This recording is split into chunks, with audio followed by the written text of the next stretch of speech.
Hi everyone, this is Veronica. आज हम एक बहुत ही इम्पॉर्टेंट टॉपिक के बारे में बात करेंगे। ये एक प्रोग्राम गवर्नमेंट के द्वारा आ रहा है, फ्लड मैनेजमेंट। और फ्लड मैनेजमेंट कहाँ पे बात की जा रही है? स्पेशली बॉर्डर एरियाज़ में। बॉर्डर एरियाज़ आगे ही एक क्रिटिकल फेज से गुजरते हैं, कभी कोई प्रॉब्लम हो जाती है और फिर अगर इस तरह की कोई नेचुरल कैलेमिटी भी बॉर्डर एरियाज़ पे आ जाती है तो उससे वहाँ के लोगों को, देश को बहुत ज़्यादा नुकसान होता है। तो यहाँ पे हमारा ये प्रोग्राम है जो वो है flood management and border areas program, right. अब इसी के बारे में हम डिटेल में जानेंगे। मेरी वीडियो अपडेट्स के लिए आप मुझे फॉलो कर सकते हैं इंस्टाग्राम एंड फेसबुक पे। ये है हमारा चैनल स्टडी IQ। अगर आप किसी भी तरह के गवर्नमेंट एग्जाम की तैयारी कर रहे हैं तो हमारे pen drive and tablet courses भी अवेलेबल हैं।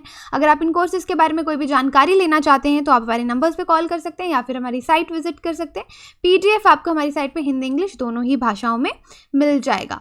अब देखिए, यहाँ पे आगे चलने से पहले एक क्वेश्चन है आपके लिए कि ये स्टेटमेंट्स, इस स्कीम, ये जो प्रोग्राम हम पढ़ेंगे उसके बारे में है। प्रोग्राम का नाम है flood management and border area program. पहला स्टेटमेंट बोलता है कि ये जो प्रोग्राम है, यहाँ पे दो स्कीम्स को मर्ज किया गया है और वो दो स्कीम्स का नाम दे रखा है कि ये फ्लड मैनेजमेंट प्रोग्राम स्कीम है और दूसरी RMBA, river management activities and works related to border area की स्कीम है। दोनों को मर्ज करके अब एक जो प्रोग्राम है वो बना दिया गया है। दूसरी स्टेटमेंट में कहता है कि इस स्कीम के अंदर सिर्फ ओनली, यहाँ पे वर्ड देखिए क्या है, ओनली, यहाँ पे हाइड्रोमीट्रियोलॉजिकल ऑब्जर्वेशंस जो हैं वो की जाएंगी। हाइड्रोमीट्रोलॉजिकल ऑब्जर्वेशंस क्या होती हैं कि पानी और एनर्जी किस तरीके से लैंड और सरफेस के बीच में एक्सचेंज होता है। लैंड सरफेस और लोअर एटमॉस्फेयर जो है, लैंड सरफेस तो एक ही बात होगी, लैंड और एटमॉस्फेयर के बीच में वाटर और एनर्जी किस तरीके से एक्सचेंज होता है, ट्रांसफ़र होता है, उसको हम हाइड्रोमीट्रोलॉजिकल ऑब्जर्वेशंस बोलते हैं। तो इस स्कीम में सिर्फ हाइड्रोमीट्रोलॉजिकल ऑब्जर्वेशंस जो हैं उनको स्टडी किया जाएगा। तो आपने बताना है कि कौन सा ऑप्शन सही है। सिर्फ स्टेटमेंट 1 सही है, स्टेटमेंट 2, ओनली 1, ओनली 2, दोनों सही हैं या इनमें से कोई भी सही नहीं है। आई होप इसका आंसर मैं आपको एंड में तो बता दूंगी, लेकिन लेक्चर जैसे ही हम ख़त्म करेंगे आप खुद ही इसका आंसर दे देंगे। अगर किसी को पहले आता है तो कमेंट बॉक्स में लिख सकता है। अब एग्जाम के हिसाब से इसका रेलेवेंस कहाँ पे है? UPSC पर्सपेक्टिव से मेंस पेपर 3 जो है वहाँ पे आपका कवर होगा। ऑब्जेक्टिव लेवल पे इस स्कीम का पूरा फीचर्स आपको पता होना चाहिए और सब्जेक्टिव लेवल पे जो ओवरव्यू है फ्लड मैनेजमेंट, इसको हम कैसे मैनेज कर सकते हैं, क्या क्या लूप होल्स हैं हमारे देश के फ्लड मैनेजमेंट को लेके और वे अहेड क्या है, ये सब हम डिस्कस करेंगे। पहले तो हम इस प्रोग्राम पे नज़र डालेंगे। यूनियन कैबिनेट जो है उन्होंने रिसेंटली इसको अप्रूव किया है, flood management and border areas program. और ये किस काम के लिए है? फ्लड मैनेजमेंट वर्क्स के लिए, यानी अगर कहीं पे फ्लड आ जाता है, क्योंकि रिसेंटली हमने बहुत सारी जो हमारी स्टेट्स हैं वहाँ पे इस तरह के हालात देखे हैं और उसको कैसे मैनेज करना है, इसलिए ये प्रोग्राम है, पूरी कंट्री में इसको लागू किया जाएगा। और रिवर मैनेजमेंट एक्टिविटीज़ जो हैं वो भी बॉर्डर एरियाज़ में स्पेशली कैसे होंगी ये भी बताया जाएगा। जो MCQ पूछा वो तो मैं आपको बता दूंगी। आप मुझे बताइए कि इंडिया कितनी कंट्रीज़ के साथ अपना बॉर्डर शेयर करता है? इसका आंसर मैं नहीं दूंगी क्योंकि ये बहुत ही बेसिक क्वेश्चन है। आप कमेंट बॉक्स में लिख सकते हैं कि कितनी कंट्रीज़ के साथ हम लोग अपना बॉर्डर शेयर करते हैं। अब देखिए, यहाँ पे बोलता है कि ये जो स्कीम है इसको कैसे फ्रेम किया गया है। ऑलरेडी दो आपकी 12th प्लान में जो स्कीम्स थी, FMP फ्लड मैनेजमेंट प्रोग्राम और रिवर मैनेजमेंट एक्टिविटीज़ वर्क्स, उनको कंबाइन करके ये जो स्कीम है ये प्रोग्राम लाई गई है। आई थिंक आपको यहाँ पे आपका आंसर मिलेगा इस लाइन में। इसी तरीके से UPSC में आपको स्टेटमेंट्स पूछी जाती हैं, ओके। और यहाँ पे मेन एम क्या है स्कीम का कि स्टेट गवर्नमेंट, सेंट्रल गवर्नमेंट जो है वो स्टेट गवर्नमेंट को ये जो स्कीम है इसके तहत काफ़ी प्रोटेक्शन प्रोवाइड करेगी, फंडिंग के तौर पे असिस्टेंस देगी कि किस तरीके से जो फ्लड्स हैं उनको क्रिटिकल एरियाज़ में रोका जाए, किस तरीके से मैनेज। देखो, नेचुरल कैलेमिटी को हम रोक नहीं सकते। अगर हम बोले हम बिल्कुल फ्लड्स को रोक देंगे, ऐसा नहीं हो पाता, लेकिन हमें उसके लिए तैयार रहना है, उसको मैनेज करना है कि किस तरीके से कम नुकसान जो है वो हो। अब देखिए, बॉर्डर एरियाज की स्पेशल बात की जा रही है क्योंकि वहाँ पे तनाव ऑलरेडी रहता है, फिर ऊपर से अगर कोई नेचुरल कैलेमिटी भी आ जाए तो वो और ज़्यादा बुरा हो जाता है। तो इस स्कीम के अंदर जो काम होंगे वहाँ पे हम इरोजन, फ्लडिंग पे ध्यान देंगे कि इरोजन भी ना हो, सॉइल इरोजन ना हो, फ्लडिंग ना हो, और हेल्प करेंगे कि जो पीस है बॉर्डर इलाकों में, जो शांति है वो बनी रहे।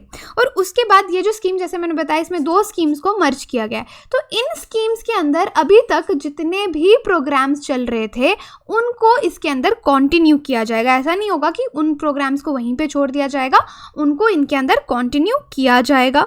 और उसके साथ साथ जो हाइड्रोमीट्रियोलॉजिकल ऑब्जर्वेशंस हैं, या जैसे मैंने बताया आपको हाइड्रोमीट्रियोलॉजिकल ऑब्जर्वेशंस क्या है कि वाटर एनर्जी किस तरीके से land surface and lower atmosphere के बीच में ट्रांसफ़र होती है, उनको ऑब्जर्व किया जाएगा, हाइड्रोमीट्रियोलॉजिकल ऑब्जर्वेशंस की जाएंगी। उसके बाद फ्लड फोरकास्टिंग, यानी कि पहले से ही इस तरह की टेक्नोलॉजी इंप्रूव की जाएगी कि पता चल जाए कि फ्लड आने वाला है, क्योंकि इन एरियाज़ में आपको पता होगा अलार्म सिस्टम्स होते हैं, फ्लड फोरकास्टिंग सिस्टम ऑलरेडी हैं, तो उनको और ज़्यादा इंक्रीज़ किया जाएगा। तो आप देख सकते हैं कि इस स्कीम का एम सिर्फ हाइड्रोलॉजिकल ऑब्जर्वेशन तक नहीं है, बल्कि स्टेट्स को असिस्टेंस देना है, फ्लड फोरकास्टिंग को बढ़ावा देना है, उसको स्ट्रेंथन करना है, मजबूत करना है। हाइड्रोमीट्रोलॉजिकल ऑब्जर्वेशंस भी वो भी इसका एक पार्ट है।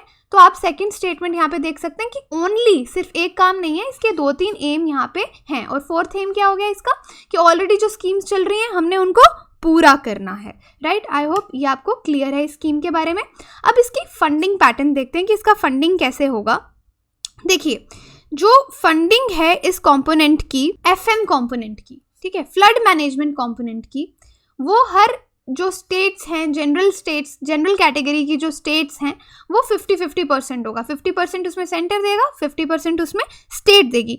लेकिन जो कुछ प्रोजेक्ट्स हैं जो नॉर्थ ईस्टर्न रीजन्स में चलेंगे, नॉर्थ ईस्टर्न स्टेट्स में चलेंगे, सिक्किम में चलेंगे, उसके बाद आपका J&K स्टेट आ गया, यहाँ पे चलेंगे, हिमाचल प्रदेश आ गया, आपका उत्तराखंड आ गया। ओके, यहाँ पे जो पैटर्न है फंडिंग का वो होगा 70-30। 70 कौन देगा? सेंटर, और 30 कौन देगा? स्टेट। ओके, और उसके बाद यहाँ पे जो RMBA है, RMBA कंपोनेंट है इस पर्टिकुलर स्कीम का, यहाँ पे बॉर्डर एरिया से रिलेटेड जो एक्टिविटीज़ हैं वो देखी जाएंगी। और यहाँ पे जितने भी प्रोजेक्ट RMBA के अंदर, इस कंपोनेंट के अंदर स्टार्ट किए जाएंगे, वहाँ पे 100% जो फंडिंग या ग्रांट्स हैं वो सेंटर द्वारा दी जाएंगी। तो आप देख सकते हैं फंडिंग पैटर्न भी काफ़ी अलग है। अगर जनरल जो फ्लड मैनेजमेंट वाला है वहाँ पे जनरल कैटेगरी स्टेट्स के लिए 50-50% है, लेकिन कुछ एक्सेप्शन स्टेट्स हैं जहाँ पे 70-30 है।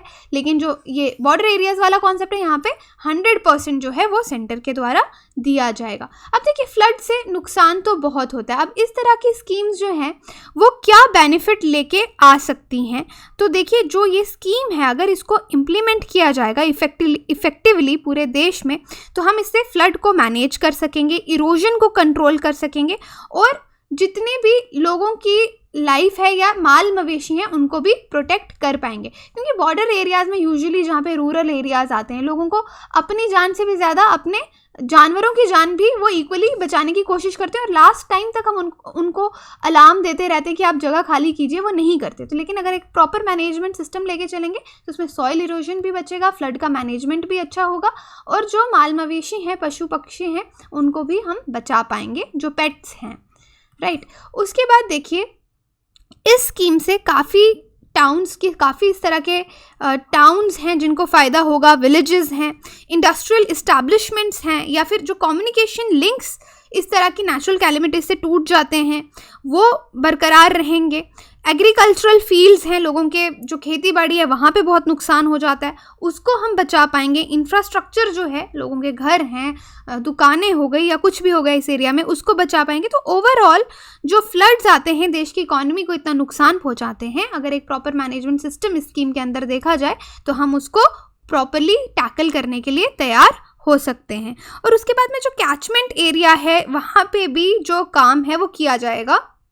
देखिए, कैचमेंट एरिया क्या होता है कि जो बारिश जब होती है वो कौन से रास्ते से बारिश का पानी जो रिवर के साथ मिलता है। अगर पहाड़ों में या किसी एरिया में बारिश हो रही है, वहाँ से किस तरीके से वो पानी किस रास्ते से फ्लो करके रिवर में मिलता है या लेक या रिजर्वायर में मिलता है, उसको हम कैचमेंट एरिया बोलते हैं। और यूजुअली वहाँ से पानी जाते हुए बहुत सारा सेडिमेंट अपने साथ लेके जाता है, ये भी एक बहुत बड़ी प्रॉब्लम है। तो कैचमेंट एरिया को भी ट्रीटमेंट वर्क इस जो स्कीम है इसके अंदर दिया जाएगा और वो भी एक बहुत बड़ा बेनिफिट देखने को हमें मिलेगा। अब आपके लिए यहाँ पे एक सवाल मैं पूछती हूँ कि आप कैसे सोचते हैं कि फ्लड प्रोटेक्शन हम इंडिया में कैसे कर सकते हैं, राइट? तो थोड़ा सा इसको मैं आपको ब्रीफ में डिस्कस करूँगी, आप आंसर भी लिख सकते हैं कि फ्लड मैनेजमेंट किस तरीके से आप देखते हैं कि कैसे होना चाहिए। अभी स्कीम तो आ गई है, लेकिन इसके इम्प्लीमेंटेशन में किस तरह के प्रोजेक्ट्स जो हैं वो आने चाहिए। तो देखिए, दो तरीके से फ्लड मैनेज हो सकते हैं। एक हो गया आपका स्ट्रक्चरल तरीका। स्ट्रक्चरल का मतलब है, स्ट्रक्चरल मेजर्स का मतलब है कि हम वहाँ पे कुछ बना रहे हैं, इस तरह के स्ट्रक्चर्स बना रहे हैं। क्या क्या बना सकते हैं फ्लड्स को रोकने के लिए, राइट? डैम्स और रिजर्वायर्स जो हैं वो फ्लड कुशन होते हैं, वहाँ पे स्टोर कर सकते हैं हम फ्लड वाटर्स को, राइट? एक ये तरीका है। उसके बाद हम बहुत सारी सी वॉल्स जैसे हैं वैसे क्रिएट कर सकते हैं ताकि जो पानी का फ्लो है उसको थोड़ा कम किया जाए। हम नेचुरल डिटेंशन बेसिन्स जो हैं वो बना सकते हैं, इस तरह के बेसिन्स एब्जॉर्ब कर लेते हैं फ्लड वाटर्स को। चैनल इम्प्रूवमेंट का मतलब है कि हम फ्लड की जो कैरिंग कैपेसिटी है, रिवर्स की कैरिंग कैपेसिटी है, उसको इंक्रीज कर सकते हैं। ड्रेनेज इम्प्रूवमेंट कर सकते हैं और उसके बाद जो स्पिल चैनल्स हैं यानी डाइवर्जन्स जो है, अगर वाटर कहीं से आ रहा है उसके डाइवर्जन्स जो हैं फ्लड वाटर के एक चैनल से दूसरे चैनल में डाइवर्ट कर सकते हैं पानी को। तो ये स्ट्रक्चरल मेजर्स लेके हम फ्लड को थोड़ा सा जो प्रोटेक्शन है वो क्रिएट कर सकते हैं। एक आ गया आपका, ये हमने बात की स्ट्रक्चरल मेजर्स की। दूसरा आ गया आपका non structural measures. Non structural measures में हम क्या कर सकते हैं, हम उसमें पब्लिक अवेयरनेस कैंपेन्स चला सकते हैं, लोगों को पार्टिसिपेशन ड्रिल्स दे सकते हैं कि अगर इस तरह का अलार्म कुछ आता है, फ्लड आता है, तो आपको उस टाइम क्या करना चाहिए।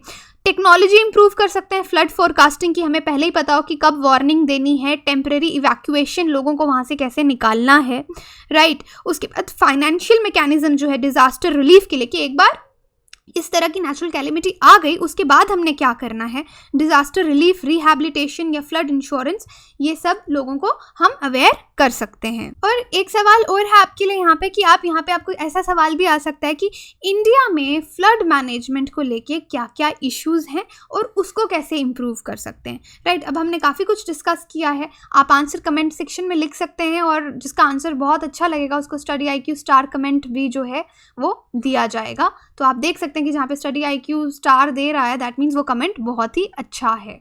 थैंक यू, यही था हमारा आज का लेक्चर। लेकिन चलिए उससे पहले ये सवाल डिस्कस करते हैं कि यहाँ पे ओनली वन, अब आपको पता होगा कि सिर्फ ये सही है, ये जो दूसरा है यहाँ पे इसके और भी एम्स हैं, जो मैंने आपको 4 एम्स शुरू में बताए, तो सिर्फ फर्स्ट स्टेटमेंट जो है वो सही है। आपका कोई भी क्वेरी हो आप मुझे कहीं पे भी कांटेक्ट कर सकते हैं। Thank you.